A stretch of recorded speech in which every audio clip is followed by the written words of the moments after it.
Sì, assolutamente, non solo quei valori non si dimenticano ma si rilanciano. Era importante che il Consiglio regionale si convocasse per il 28 di aprile, non in altra data.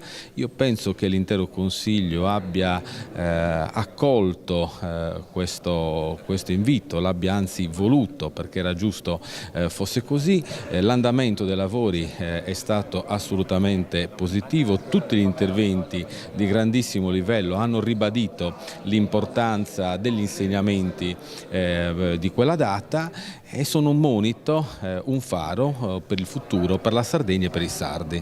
Sì, io ho voluto dare e porre dei temi attualizzando quelle che sono le sfide di una liberazione vera della Sardegna e di una proiezione della stessa nel futuro.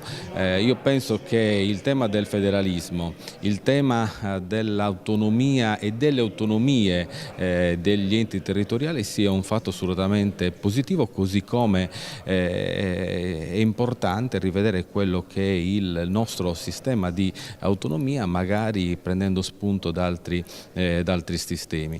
È una necessità che io ritengo debba essere affrontata.